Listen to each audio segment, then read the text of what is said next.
She didn't even look up when she fired me.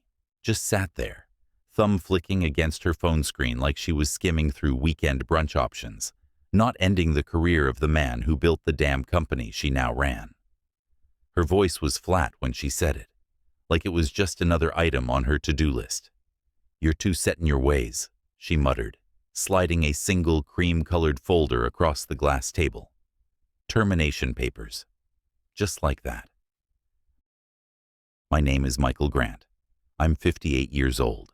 Until about 6 minutes ago, I was the Senior Vice President of Client Strategy at Marlowe & Finch, a firm I helped create from a dusty 2-room office 23 years ago. I closed 81% of our top client contracts personally. I mentored half the department heads. I once negotiated a deal in the back of an ambulance after having a minor heart attack. That's how deep I was in this company's bloodstream. None of that mattered today.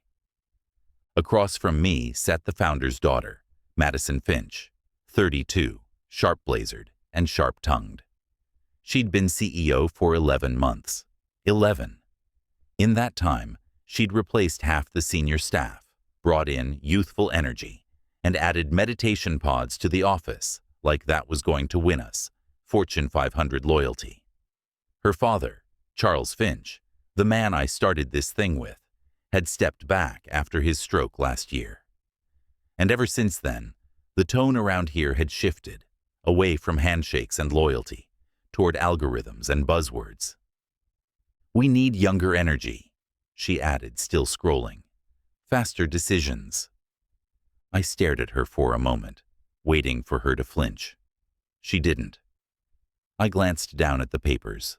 My name was typed in bold near the top. My exit interview had already been scheduled. My severance package, generous, I'll give her that, was neatly outlined. She'd thought of everything. Everything except the man sitting in front of her. I smiled. Not because I felt like smiling, but because I wasn't going to give her anything else. No begging, no shouting, no asking her to reconsider. I packed my briefcase slowly, carefully, like it was any other end to any other meeting. I didn't look back. Not once. Not even when I passed the line of bright-eyed, sneaker-wearing analysts at the open plan bullpen. Some glanced up, then immediately looked away, as if eye contact might be contagious. I'd mentored 3 of them. When I got to the elevator, I pressed the button and waited. It was stupid, but I half expected someone to come running. Some voice saying there had been a mistake, that I was too valuable to lose, that Charles Finch himself had called in. But the only thing I heard was the familiar chime of the elevator door opening. I rode down in silence. In the parking garage, I walked to my black sedan, the same car I'd driven since 2014. Reliable. A little out of fashion now, maybe, but it never once let me down. I got in, turned the key, and just sat there, hands on the steering wheel. I didn't start the engine. A part of me felt numb. Another part was shaking with adrenaline. And somewhere, deeper still, was a voice asking if maybe she was right. Had I grown too rigid? Too slow? Too focused on doing things the way we used to, instead of the way things could be? It was hard to say, but one thing I knew. I hadn't stopped caring. Not for a second. Every deal I touched, I bled for. I knew our top clients by name, knew their kids' birthdays, knew what kind of scotch they drank. That kind of relationship doesn't get replaced with project management software and colorful PowerPoints. I thought about Charles. We started this company in the fall of 2002, just after the dot-com bubble burst. We were both broke, both exhausted, and both too damn proud to give up. Our first office was above a defunct bakery. It smelled like yeast and mousetraps. We worked 80-hour weeks, landed our first big client, a regional logistics chain, by showing up to their headquarters uninvited with 2 cups of coffee and a plan that would triple their market presence. We won them. We won a lot of people after that. I remembered the first time we made the cover of Business West. Charles had framed it and given it to me on my 40th birthday. For the man who made us matter, he'd said. And now, this. I exhaled through my nose, finally starting the engine. The garage echoed with the soft hum of ignition. I pulled out slowly, merging into the late afternoon traffic. The city moved around me like it didn't even notice I'd been discarded. But I noticed. Oh, I noticed every crack in the sidewalk, every street corner where we once toasted new beginnings. My phone buzzed in the passenger seat. I didn't look at it. Not yet. I didn't know exactly where I was headed. Home, maybe, or a bar, or just somewhere quiet. Somewhere I could figure out what the hell came next. But as I drove, one thought kept pulsing at the edges of my mind. They think I'm finished. They have no idea what they've just done. The first morning after I was fired, I woke up at 6:10 a.m., like I always did. My body hadn't gotten the memo. I made coffee, black and too strong, and stood in the middle of my apartment in silence. The place felt like a museum now. Shelves lined with dusty industry awards, framed photos of handshakes and ribbon cuttings. A dozen plaques that all said some version of the same thing. To Michael Grant, with thanks for everything. All of it stared back at me like some cruel joke. I hadn't really looked at this place in years. I was never here long enough to notice the dust or the cracks in the paint. I carried my mug to the window, watching traffic inch past on 43rd Street, and I felt something strange. Not sadness, exactly. Not yet. Just weightlessness. The kind that follows a crash. By noon, I'd already cleaned out a few drawers, just to feel productive. By 2, I'd made a list. Not a revenge list, I told myself. Just names I knew would want to hear from me. Old clients, trusted relationships, people who sent me Christmas cards and invited me to their kids' weddings, people who had relied on me, not just for strategy, but for confidence, stability. I started with Jackson Whitmore from Cold River Freight. I'd brought them in 10 years ago, and they'd renewed every contract since without blinking. I typed out a simple message. Hey Jackson, just checking in. No agenda. Would love to hear how things are going on your end. The reply came an hour later. Hey Mike. Yeah, weird timing. Actually been wondering what's going on over there. We've had some hiccups. Let's catch up soon. I stared at that message longer than I should have. Hiccups. That was corporate speak for something's wrong. I sent out a few more messages. Some clients responded with polite confusion. Some didn't respond at all, probably unsure if talking to me would get them in trouble. But a few, the ones who mattered, wanted to talk, wanted to know the truth. That night, I sat alone at my dining table, scrolling through my phone, rereading every message. The apartment was so quiet, I could hear the refrigerator humming like a low chant. I wasn't angry yet, not fully. Not until I got the call from Olivia Chang. She used to be our liaison with Eastwell Ventures. A sharp mind, tough negotiator, always respectful. She called around 8:30. I picked up immediately. Michael, she said, voice low and tight. Tell me it's not true. I didn't ask what she meant. I'm out, I said. She groaned. No wonder everything's been such a mess. Emails bouncing around. No one giving a straight answer. We've had 3 different account leads in 2 months. I rubbed my eyes, heart kicking up. They didn't tell you I was gone? They sent some vague announcement, no explanation. And honestly, the new guy doesn't even understand our original agreement. He asked me to explain our contract terms. Silence stretched between us. They don't know what they're doing, Michael, she added. You held it together. I didn't know what to say. I just sat there, her words echoing in the hollow of my chest. I hung up 10 minutes later, made another pot of coffee I didn't need, and sat on the couch staring at the old Marlowe and Finch coaster I still had from our 10th anniversary gala. I didn't want revenge. That wasn't it. This wasn't some petty ego trip, but something about the way they were treating our clients, my clients, made my blood run hot. These weren't just business relationships. They were built on trust. Years of late-night phone calls, damage control, custom solutions, and they were being tossed around now like tennis balls. I opened the drawer in my hallway cabinet and pulled out the NDA they'd had me sign. I read it again, carefully. There were lines about proprietary information, confidentiality, non-disparagement. All standard. But they hadn't barred me from listening, from watching. I poured another inch of coffee, then crossed to the bookcase and pulled down my old leather notebook. It was worn at the edges, pages marked with scribbles, client histories, and back-of-the-napkin sketches from the early days. I flipped through it slowly. Every name, every number, came back to me like muscle memory. They didn't understand what they were playing with. Not just contracts, not just revenue streams, legacies, relationships forged in pressure, loyalty bought with time and grit. That kind of capital doesn't regenerate with younger energy and faster decisions. It burns out. Fast. I picked up a pen. I wasn't going to blow anything up. Not yet. But I was going to watch. I was going to document. I was going to track every frayed wire in the system until it sparked. Not because I wanted to destroy what we built, but because I still believed it mattered.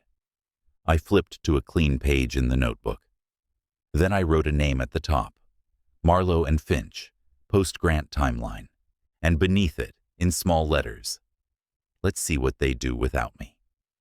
There's something about a golf course that makes betrayal feel civilized.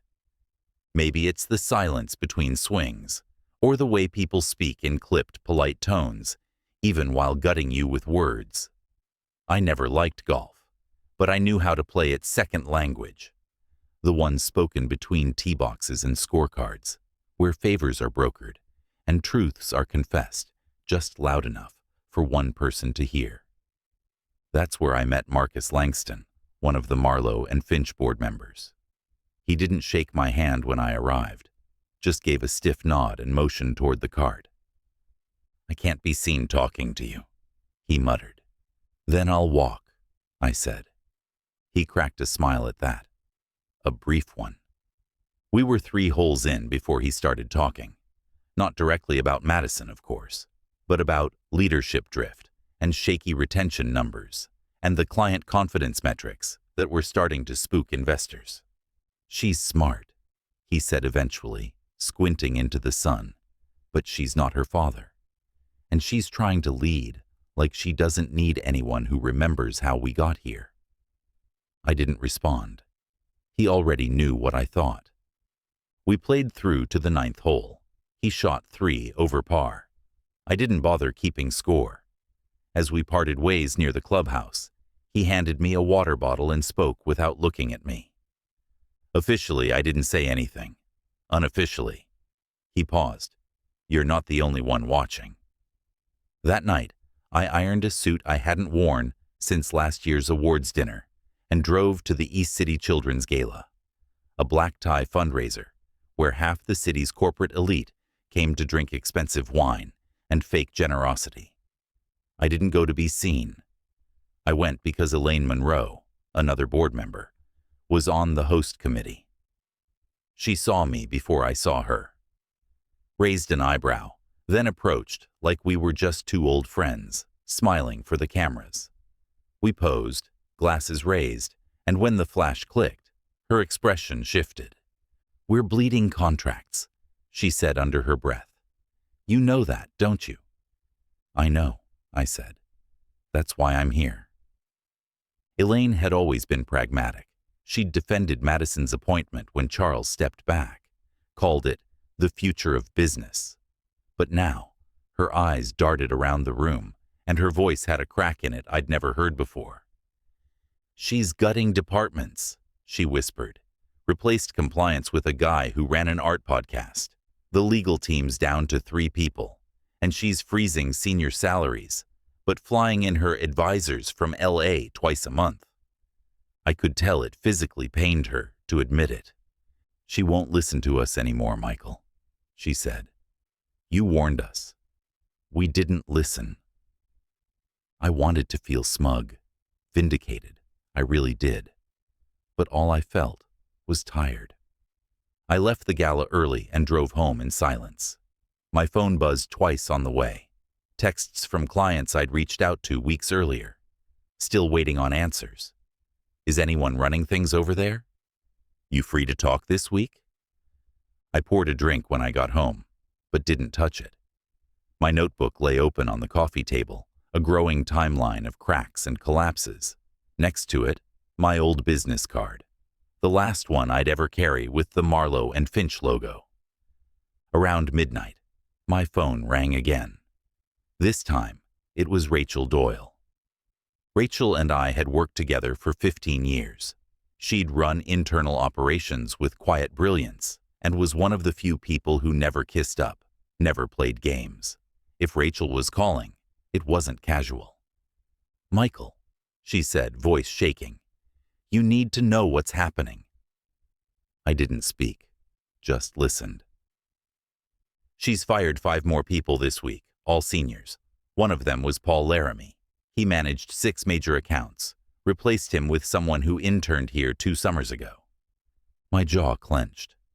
She's cutting budget for client services, ignoring compliance red flags, and pushing us into an aggressive tech integration no one asked for. People are scared. Half of us are brushing up our resumes, but no one wants to jump first. She's surrounding herself with yes-men and friends from business school. It's a bubble. I closed my eyes. Rachel kept talking, her voice rising. She thinks she can rebuild the engine while the car's going 90 on the freeway. But it's falling apart, Michael. You can feel it. We need someone who knows what they're doing. That was the moment, the one I'd been circling since the day they let me go. I realized I didn't just want to watch the fallout anymore. I wanted to keep the whole damn thing from burning down. Not for Madison, not for the board, for the clients, the people who trusted us, the ones who deserved better. The next morning, I made one call. Frank Castillo, our largest client. 10 years, 3 expansions, hundreds of millions in mutual growth. I didn't call to steal him. I called to save him. He picked up on the second ring. Frank, I said, can we talk? A pause. Then, I was hoping you'd call. 8 words. That's all it took.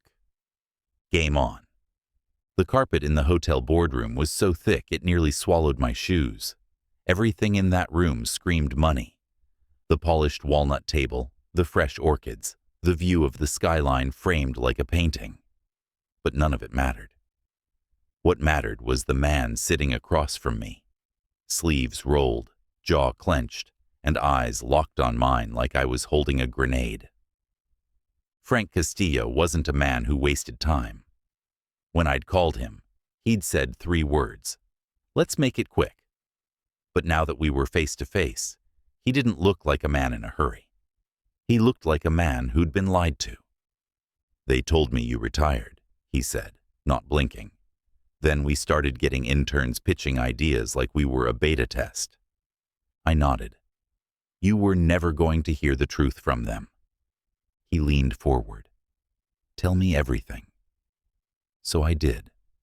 I laid it all out. The firings, the budget cuts, the inexperience, the compliance issues, the fractured client service structure. I kept my voice calm, measured. No venom. This wasn't about payback. This was about facts. He listened, stone-faced, occasionally jotting something in a leather-bound pad. When I was done, he closed it with a soft snap. We trusted Marlowe and Finch because you understood the stakes, he said. Not just the numbers, the risk, the weight of it. That's gone. I know, I said. He stood up. Just like that. I'm pulling the contract, he said. Effective immediately. It should have felt like a win. It didn't. Not when I knew what it would do. Within 24 hours, the news broke.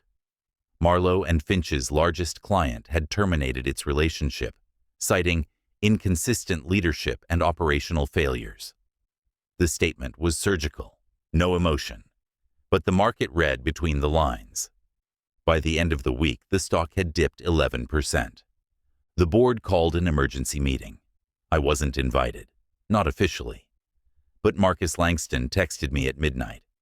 They want to talk. Are you open to consulting? I didn't answer. I just stared at the screen, heart heavy.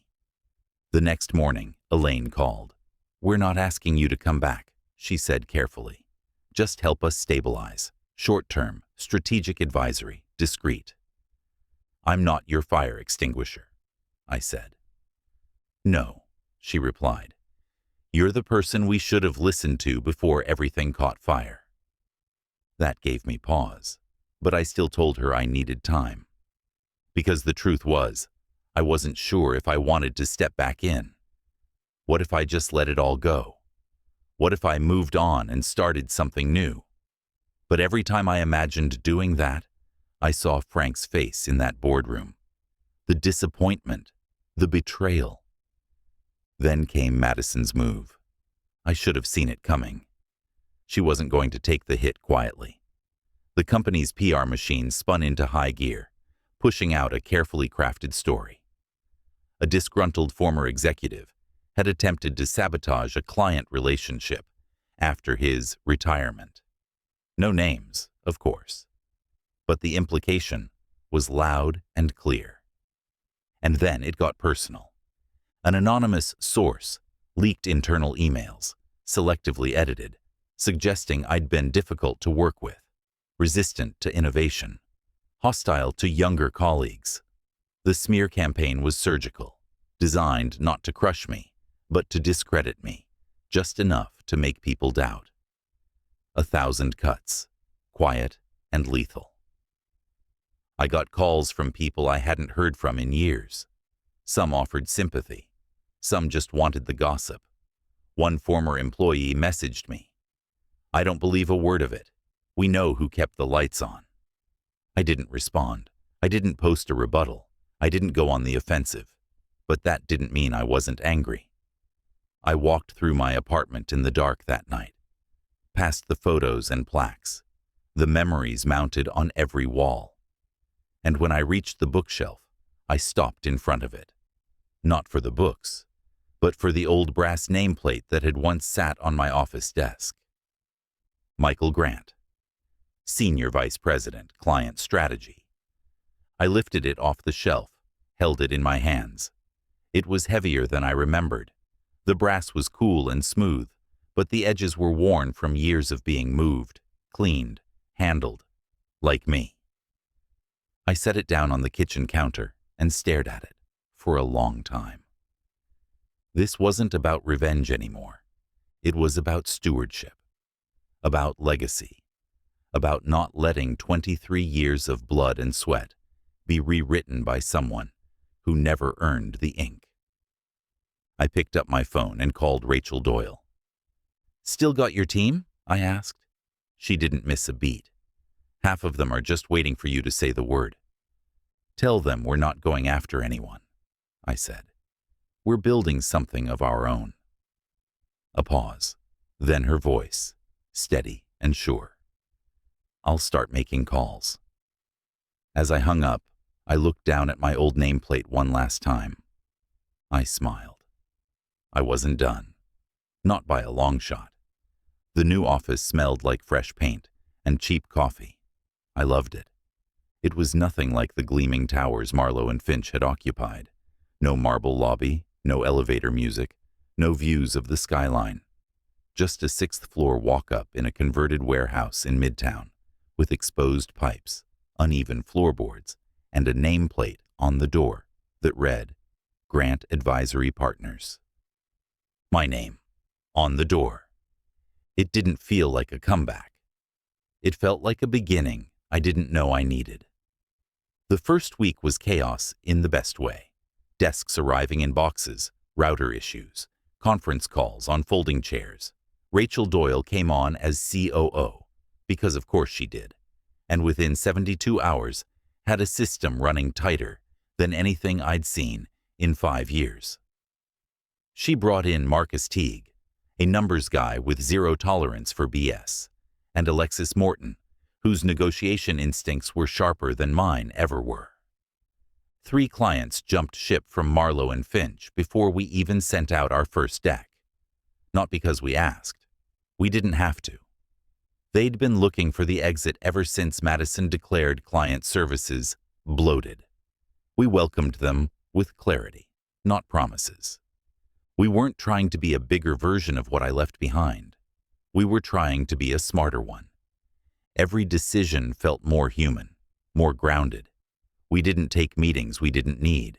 We didn't chase contracts for ego. We didn't wear suits unless the client expected them. Our mission was simple: make people feel like they matter again. And they did. 1 month in, we closed a multi-year deal with Eastwell Ventures. Olivia Chang toasted us in our cramped kitchen with paper cups and boxed wine. We laughed harder than I had in a long time. It wasn't about the money. It was about the work finally feeling right. But the echoes of Marlowe and Finch never fully faded. They were still standing, technically. Still sending out press releases. Still on the 5th page of industry rankings they used to dominate. But behind the scenes, it was slow collapse. The board had stripped Madison of key decision rights. Elaine took over internal operations, and Marcus pushed for a full audit. Clients continued to leak. So did staff. No implosion, no headlines, just quiet unraveling. I didn't celebrate it. Honestly, I grieved it more than anything. That company wasn't just part of my life. It was my life. I'd given it decades, and even after they shoved me out, I still wanted it to survive. But you can't steer a ship that refuses to acknowledge the iceberg. Then came the conference. It was the annual Eastern Markets Summit. Same hotel, same overpriced badge, same name tags with flimsy clips that never held right. I hadn't planned on attending. But Olivia insisted. "People need to see what you're doing," she said. "Let them feel it." So I went. I shook hands, sat on a panel, watched Rachel charm half a dozen execs with a pitch I'd barely edited, and then, near the end of the day, I saw her. Madison. She stood near the espresso bar, surrounded by a few junior consultants who looked like they were waiting for someone else to speak first. Her blazer was sharper than I remembered. So were her eyes, tired, wary. She spotted me before I looked away. We stood there, across the room, frozen in a moment neither of us had expected. She didn't smile, didn't nod, just looked, and then turned her back. I didn't follow her, didn't approach, didn't say the thing I thought I might. Some version of "I told you so." What would have been the point? That part of the story was done. Instead, I slipped away from the noise and found the balcony overlooking the street. It was quiet there, the city humming just beneath. A few minutes later, one of our new hires, Evan, 26, ambitious, green, endlessly curious, joined me. He held a notebook full of scribbles and questions. "Can I ask you something?" he said. "Always." "How do you keep up with all this?" he asked. "New tech, new platforms, client demands. It feels like I'm always 2 steps behind." I smiled. "It's not about staying young," I said. "It's about staying curious." He nodded like he didn't quite get it yet, but would. We stood there a minute longer, not speaking, just watching the sunlight bend over the rooftops. The moment felt full, not flashy, not triumphant, just right. When I finally turned to head back inside, I caught my reflection in the glass. Older, yes, but steady. Clear-eyed. Full circle.